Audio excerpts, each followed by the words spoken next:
Hello students, welcome back to your favourite channel Magnet Brains. I am Gauri Jadhav, economics educator. Students, आज हम पढ़ने वाले हैं एक बहुत ही इंटरेस्टिंग सा कॉन्सेप्ट जिसमें हम पढ़ने वाले हैं सेंसस के बारे में। थोड़ा बहुत हम ऑलरेडी पढ़ चुके हैं, लेकिन डिटेल मैच पढ़ने वाले हैं। प्लस हम पढ़ने वाले हैं NSSO के बारे में। आपने ये वाला जो है ना शॉर्ट फॉर्म आपने बहुत जगह देखा होगा, लेकिन आज उसका मतलब, उसका इंपॉर्टेंस आप समझने वाले हैं। तो काफ़ी इंटरेस्टिंग रहने वाला आज का सेशन, तो बिल्कुल एंड तक आपको बने रहना है। Students, as you all know कि मैग्नेट ब्रेन्स एक ऐसा चैनल है जो आपको प्रोवाइड करता है high quality education, that too free of cost. We talk about CBSE। हम कवर करते हैं आप सभी के लिए क्लासेस किंडरगार्टन से लेकर क्लास 12 तक। And we also have a Hindi medium channel जहाँ पे हम कवर करते हैं हम सभी के लिए क्लासेस 6 से लेकर क्लास 12 तक। अगर हम बात करें स्टूडेंट्स कि हमारा जो हिंदी मीडियम चैनल है वहाँ पे हम कौन कौन से स्टेट बोर्ड्स को फॉलो करते हैं, that is MP board, UP board, Delhi board, Bihar board and Rajasthan board. तो एक हिंदी मीडियम है जहाँ पे आपको पूरे स्टेट बोर्ड देखने को मिल जाएंगे। इन CBSE बोर्ड के लिए जिस चैनल पे अभी मैं आपसे बात कर रही हूँ वही है, राइट। तो आपको दोनों ही चैनल्स को अच्छे से फॉलो करना, अपने फ्रेंड्स को बिल्कुल शेयर करना है कि भाई अगर वो हिंदी मीडियम से, तो हिंदी मीडियम का भी पूरा कंटेंट हाई क्वालिटी आपको मिल जाएगा। इंग्लिश मीडियम को तो डेफिनेटली आप देख ही रहे हैं, राइट स्टूडेंट्स। अगर आपको E-नोट्स एंड E-बुक्स के बारे में कोई भी इन्फॉर्मेशन चाहिए तो उसकी जो लिंक है आपको डिस्क्रिप्शन बॉक्स में मिल जाएगी, तो कभी भी जाके आप देख सकते हैं। तो आप क्या करना है, जल्दी से करना है like, share and subscribe to the channel. Okay, start करते स्टूडेंट्स आज का ये सेशन। देखो, सेंसस ऑफ इंडिया की अगर हम बात करते हैं, सेंसस का मतलब होता है, सिंपल भाषा में बताऊं, that is your survey collection questionnaires के थ्रू स्केड्यूल हो जाता है। बिकॉज एक जो इन्वेस्टिगेटर होता है वही सारी इन्फॉर्मेशन को फिल करता है। सेंसस होता है जनगणना। जनगणना मतलब बेसिकली जन की गणना, मतलब you are calculating the population. Population के साथ साथ और भी जो डेमोग्राफिक कंडीशंस होती हैं उसके बारे में पता चल जाता है। Income level, age, gender, occupation, educational background, हर एक चीज़ हमें पता चल जाती है। तो आगे जाके जो प्लानिंग होने वाली है for the development of a country, उसके बेसिस पर हम लोग डेटा कलेक्ट कर लेते हैं। तो इसमें डेटा कलेक्शन में सबसे बड़ा एक फिगर हमारे पास किसका आता है, सेंसस का, जहाँ पे हम क्या करते हैं, ईच एंड एवरी पर्सन को कलेक्ट करते हैं, हर ईच एंड एवरी थिंग को कलेक्ट करते हैं। All are included. क्लियर। तो जब हम बात करते हैं, the census of India provides the most complete and the continuous demographic record of population. It is one of the largest administration exercises undertaken in the world. The data collection through the census is used for the administration, planning, policy making as well as management evaluation of the various programs by the government. Very very important. इसी से हमने कुछ words निकाल लिए। पहला हमारे पास क्या हो जाएगा, administration।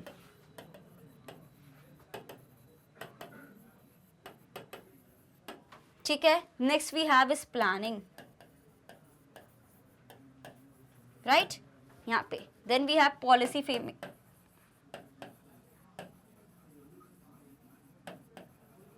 उसके अलावा स्टूडेंट्स वी हैव मैनेजमेंट,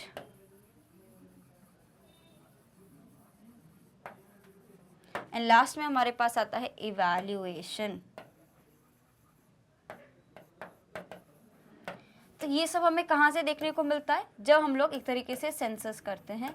तो उसके लिए हम लोग जो डेटा हमारे पास कलेक्ट होता है जनगणना से, उसका हम लोग एडमिनिस्ट्रेशन के लिए यूज़ कर सकते हैं, पॉलिसी मेकिंग के लिए यूज़ कर सकते हैं, मैनेजमेंट के लिए यूज़ कर सकते हैं, कंट्रोलिंग के लिए यूज़ कर सकते हैं एंड प्लानिंग के लिए भी यूज़ कर सकते हैं। तो देयर आर वेरियस यूजेस। तो जो भी डेटा हमारे पास सेंसस से कैलकुलेट होकर आ रहा है, आप देख सकते हो उसकी इंपॉर्टेंस किस किस जगह पे है।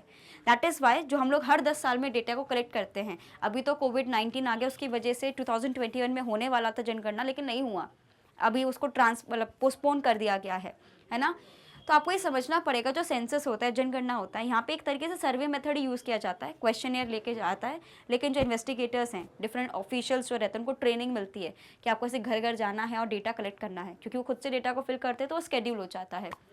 यहाँ पे क्या होता है, हम हर किसी के घर जाते हैं, उनसे बात करते हैं, उनके बारे में पता लगाते हैं, चीज़ों को लिखते हैं, वेरीफाई करते हैं, राइट।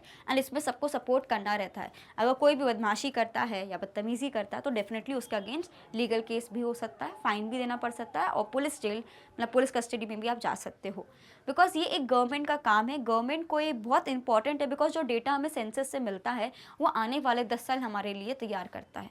अगर हमारा जनगणना नहीं होगा तो हमें पता ही नहीं चलेगा इंडिया में क्या चल रहा है। बिकॉज इंडिया के डेमोग्राफिक कंडीशंस के बारे में पता लगाने के लिए सेंसस बहुत इंपॉर्टेंट है, right? So the census is being regularly conducted every 10 years since 1881 and the first census after independence was held in 1951. तो of course 1881 से चला आ रहा है, before independence also जनगणना तो होता ही था, लेकिन आफ्टर इंडिपेंडेंस 1951 में सबसे पहली बार हम ये बोल सकते हैं कि इंडिया में जनगणना हुआ, दैट इज योर सेंसस का काउंट हुआ, ठीक है। Counting of the people, population, उससे क्या पता चलता है, डेमोग्राफिक कंडीशंस के बारे में पता चलता है। All of you please quickly take a screenshot, फिर हम आगे बढ़ते हैं।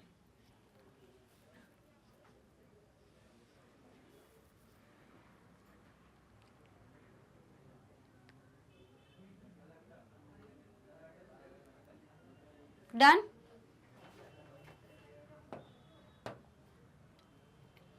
Indian census has been a fascinating source of data to scholars and researchers in demographic, economic, anthropology, sociology, statistics and many other disciplines. Because देखो ये सारी चीज़ें हमें बहुत सारी चीज़ें बता, एजुकेशन का लेवल बता देते हैं कि भाई कितने पढ़े लिखे हैं कितने नहीं, एम्प्लॉयमेंट रेट के बारे में पता चल जाता है कि भाई कौन कौन काम कर रहा है कौन कौन काम नहीं कर रहा है, हेल्थ कंडीशंस के बारे में पता चल जाता है। तो जब मेरे पास इतना डेटा आ जाता है सिर्फ एक प्रोसेस से, तो उसके थ्रू मैं कितने सारे एरियाज में एक तरीके से डेवलपमेंट कर सकती हूँ through census data.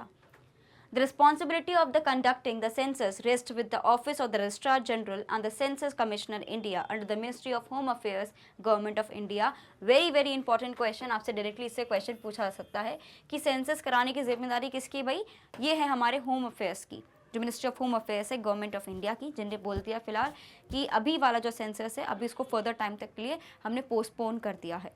Right? The census collects information on the various aspects of population such as the size, density, sex ratio, literacy, migration, rural-urban distribution, etc. हर एक चीज़ पे demographic conditions को collect करना basically. Simple भाषा में आपको मैं वही बता सकती हूँ। Take a screenshot fast everyone. समझे कि नहीं समझे इस चीज़ को? पक्का? Done? Census in India is not merely a statistical operation. The data is interpreted and analyzed in an interesting manner. The most recent census of India was performed in the 2011. It was the 15th census, very important in an unbroken series, and the 7th after independence in 1947. तो 7th हमारा था ये, ठीक है। 1947 के बाद जो हमारा पहला 1951 में हुआ, अगर हम उसको कंटिन्यू करते हैं तो हमारा ये 7th नंबर का हमारा 2011 में हुआ है, 2021 में होना था पर नहीं हुआ। As stated before, census of 2021 has been postponed until further orders as per the Ministry of Home Affairs, because clearly अभी हमने पढ़ा कि Ministry of Home Affairs ही देखती है कि कब census होगा, उसमें कौन देखेगा आपको समझना है, with the Office of the Registrar, जिसमें हम लोग बात करते हैं General and the Census Commissioner, उसके हाथ में सारी चीज़ें रहेंगी, ठीक है। Clear? All of you please take a screenshot of this one. जल्दी से इसका screenshot ले लीजिए, फिर हम आगे बढ़ते हैं।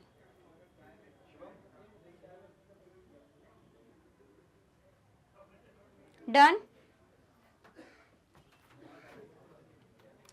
अब मेरे पास आ रहा है that is your national sample survey organisation. Very important, national sample survey organisation जो एक तरीके से डेटा कलेक्शन का मेन काम करता है आपके लिए। So the National Sample Survey was set up in 1950 on the recommendation of the National Income Committee chaired by the late Professor P.C. Mahalanobis, who is also known as the father of statistics in India. The basic aim of setting up NSS was to fill up large gaps in statistical data for computation of national income aggregates, especially in respect of unorganized and household sector of an economy. The NSS was recognized as a National Sample Survey Organization in the March 1970. NSSO is an organization in the Ministry of Statistics and Program and Implementation of the Government of India.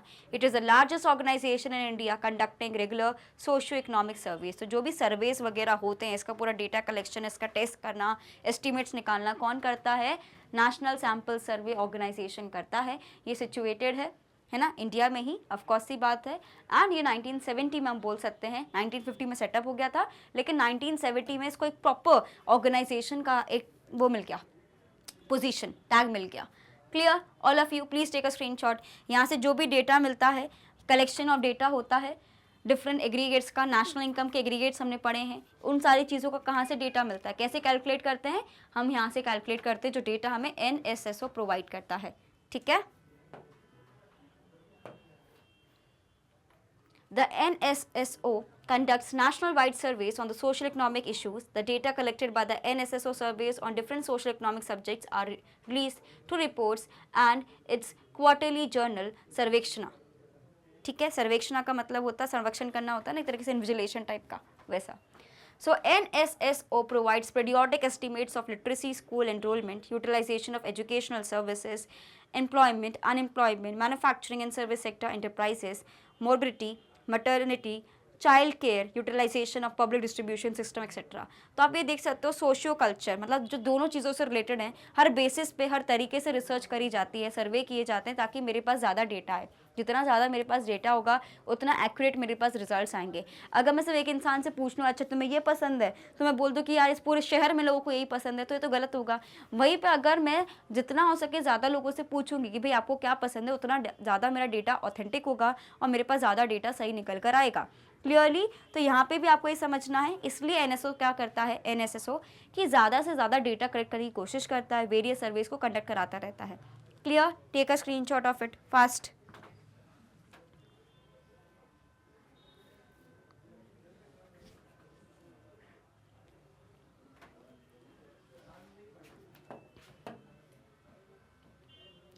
Now, the National Sample Survey Organization also undertakes the field work of annual survey of industries, conducts crop estimation surveys, collects rural and urban retail prices for the compilation of the consumer price index, जिसको हम CPI बोलते हैं। अभी निकालना भी सीखेंगे index number में, so do not worry। जब हम लोग बात करते हैं नेशनल सैम्पल सर्वे ऑर्गेनाइजेशन की, is involve in the 3 types of surveys, very very important. पहला है हमारे पास सोशो इकोनॉमिक। सोशो इकोनॉमिक का मतलब क्या होता है, सोशल एंड इकोनॉमिक एनवायरनमेंट को मिला देना। ठीक है, सोशो इकोनॉमिक हमारे पास हो गया। सेकंड होता है एनुअल सर्वे, अगर मुझे पता लगाना है कि इंडिया में हैप्पीनेस इंडेक्स कितना है, सिर्फ इंडिया में ही कौन सा स्टेट सबसे ज़्यादा सक्सेसफुल है, तो वो एनुअल सर्वेज में काउंट होगा। सर्वे का मतलब क्या होता है कि बेसिकली आप लोग डिटेल में इंफॉर्मेशन निकाल रहे हो खुद से। ठीक है, एग्रीकल्चर सर्वेज भी हमारे पास देखने को मिलते हैं।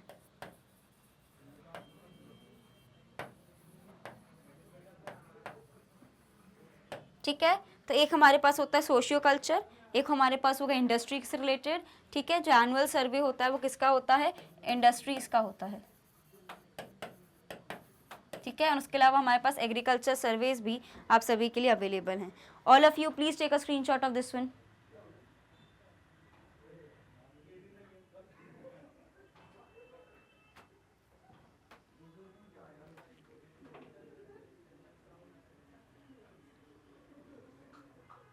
समझ आ रहा है कि नहीं आ रहा? अब देखो, जो पहला हमारे पास जो कंडीशन है ना यहाँ पे सोशो इकोनॉमिक वाली, यहाँ पे हर एक चीज़ की एक तरीके से रिस्पॉन्सिबिलिटी किसके हाथों में, नेशनल सैम्पल सर्वे ऑर्गेनाइजेशन के हाथ में। रिपोर्ट बनाना, उसको कलेक्ट करना, डेटा को एनालाइज करना, रिपोर्ट बनाना, हर एक चीज़ एनएसएसओ के पास है।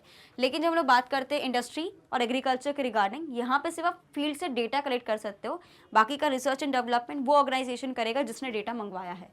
ठीक है, अदरवाइज लेकिन इस वाले कंडीशन में तो आपने डेटा को पूरा एनालाइज करके भेजना है, लेकिन यहाँ पे सिर्फ डेटा कलेक्शन की बात होती है, जो क्लियरली यहाँ पे लिखा हुआ है आप सभी के लिए। That under socio economic survey the entire responsibility of the survey from its design to the release of its report is in the hands of NSSO.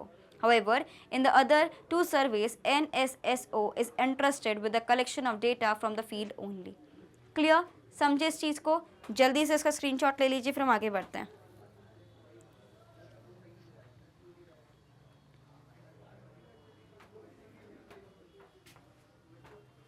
Done?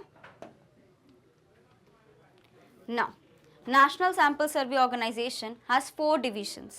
पहला है हमारे पास survey design and research division, then we have field operation division, उसके बाद हमारे पास data processing division, very very important, then we have coordination and publication division.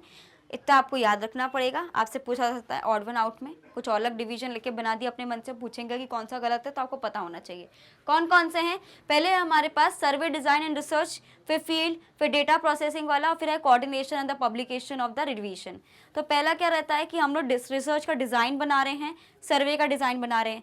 Second वाला क्या रहता है, फिर हम लोग फील्ड पे जाके डेटा को कलेक्ट करते हैं, फिर उसको हम प्रोसेस करते हैं, प्रोसेस किया तो यहाँ पे पब्लिकेशन वाला आ गया। तो एक सैम्पल, सबसे पहले क्या आता है मेरे पास, किसी भी चीज़ को मुझे डिज़ाइन करना पड़ता है, डिज़ाइन कर लिया, उसके बाद मुझे फील्ड में जाके डेटा को कलेक्ट करना पड़ेगा, फील्ड से डेटा कलेक्ट कर लिया, अब उसको क्या करना पड़ेगा, मुझे प्रोसेस करना पड़ेगा, और उसके बाद क्या होगा, मुझे उसको पब्लिश करना पड़ेगा। तो सेम ही चीज़ तो यहाँ पे है। सबसे पहले मैंने डिज़ाइन बनाया, सर्वे डिज़ाइन एंड रिसर्च डिवीजन, उसको फिर मैंने फील्ड पे जाके डेटा को कलेक्ट किया। जैसे ही मैंने डेटा को कलेक्ट किया, मैंने डेटा को प्रोसेस करके उसको पब्लिश करने डाल दिया। वही तो चीज़ों को इस तरीके से हम समझ सकते हैं, right. Take a screenshot of it fast.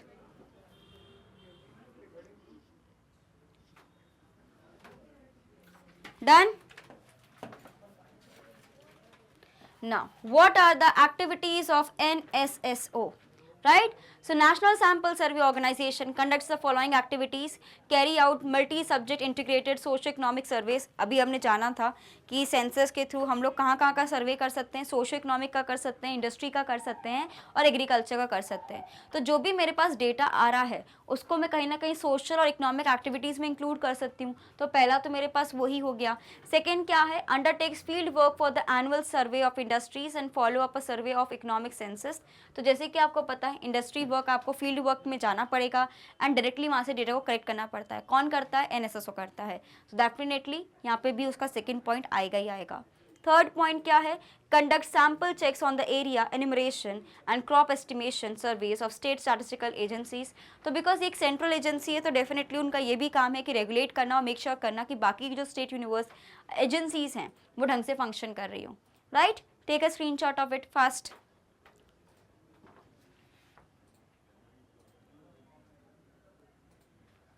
Done.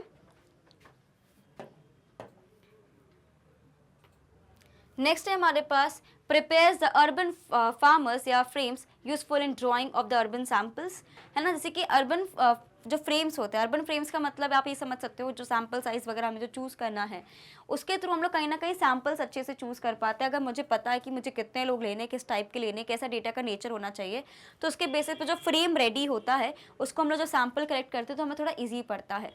Next क्या है, collects price data from rural and urban sector, because हमें पता है कि अर्बन और रूरल एरिया का सेम तरीके से डेवलपमेंट नहीं चल सकता। अर्बन एरिया का टोटली डिफरेंट चलेगा एंड रूरल एरिया का टोटली डिफरेंट चलेगा। तो डेटा हमारे पास दोनों का अवेलेबल होना चाहिए। सिर्फ अगर मेरे पास अर्बन डेटा तो उसके बेसिस पे मैं रूरल एजेंसीज और रूरल फॉर्मुलेशन या प्लानिंग नहीं कर सकती रूरल एरिया के लिए। Clear. Conducts ad hoc service and pilot enquiries for the metrological studies. तो जो ऐसी स्टडीज़ हैं जिस पे ज़्यादा डेटा वगैरह का स्टडी नहीं हो सकता, तो ऐसे में भी छोटी मोटी स्टडी एक प्री टेस्टिंग ज़रूर कराई जाती ही है, राइट। तो हम लोग जब बात करते हैं national sample survey organisation functions under the overall direction of the governing council with requested independence and autonomy in the matter of collection, processing and publication of NSS data. In India and abroad, NSSO has become synonymous with reliable estimates of various aspects of economic and social life based on the large-scale sample surveys. तो NSSO ने एक तरीके से साबित कर दिया है कि जब भी हमारे पास एक लार्ज सैम्पल कलेक्ट करना है तो country can rely on SSO। जो हमारे पास नेशनल सैम्पल सर्वे ऑर्गेनाइजेशन है, बहुत ही बेनिफिशियल, स्पेशली इकोनॉमिक प्लानिंग वगैरह में जब तक हमें यहाँ से डेटा नहीं मिलेगा, हमारे पास करेक्ट पॉलिसीज़ नहीं बन पाएंगी, तो काफ़ी कुछ एक तरीके से बेनिफिशियल होता है। Clear. Take a screenshot, all of you quickly take a screenshot of this one.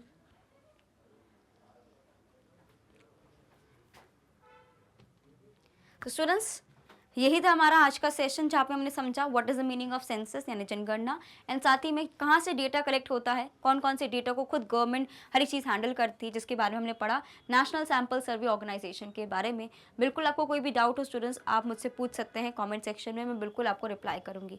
Students, as you all know कि मैग्नेट ब्रेन्स एक ऐसा चैनल है जो आपको प्रोवाइड करता है high quality education, that too free of cost. We talk about CBSE, हम cover करते हैं आप सभी के लिए क्लासेस किंडरगार्टन से लेकर क्लास 12 तक, and we also have a Hindi medium channel जहाँ पे हम कवर करते हैं आप सभी के लिए क्लासेस 6 से लेकर क्लास 12 तक।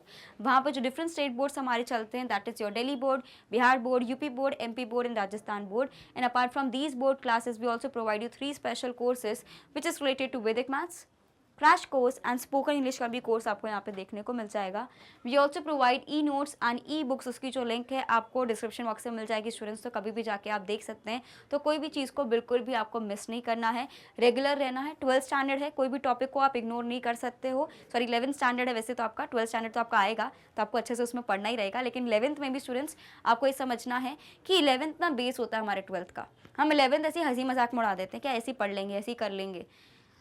तो क्या होता है 12th में जब हम आते हैं हमारा बेस रेडी नहीं रहता, तो हमें एकदम से चीज़ें क्लिक नहीं करती, है ना। तो ये सारी चीज़ें जो आप पढ़ रहे हो ना कहीं अभी जब आप मैक्रो इकोनॉमिक्स पढ़ोगे, इंडियन इकोनॉमिक डेवलपमेंट पढ़ोगे, सॉरी मैक्रो इकोनॉमिक्स तो पढ़ना है क्योंकि उसमें नेशनल इनकम और एग्रीगेट्स में भी सब आएगा। कहाँ से सैंपल मिलेगा, कहाँ से हमें डेटा मिलेगा, यहीं से मिलेगा नेशनल सैंपल सर्वे ऑर्गेनाइजेशन से।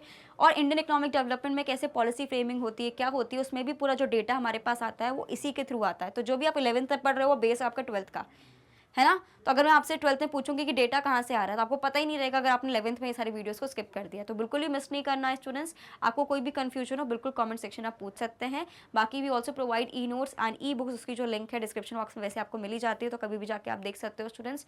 एंड हमें यूट्यूब पर नहीं, डिफरेंट सोशल साइट्स पर आपको डेफिनेटली फॉलो करना है। मैं ऑलरेडी आपको ये चीज़ बोल चुकी हूँ, तो जल्दी से आप लोग हर जगह पे फॉलो करो ताकि कोई भी इंपॉर्टेंट अपडेट आपसे बिल्कुल ही मिस ना हो। स्टूडेंट्स रेगुलर बेसिस पे आपको वेरियस शॉर्ट्स भी देखने को मिल जाएंगे जिसमें बहुत सारे क्वेश्चंस, नए एलिमेंट्स जो इकोनॉमिक्स में उसके बारे में हम डिस्कशन करते हैं विदिन 1 मिनट, तो उसको भी बिल्कुल मिस नहीं करना है।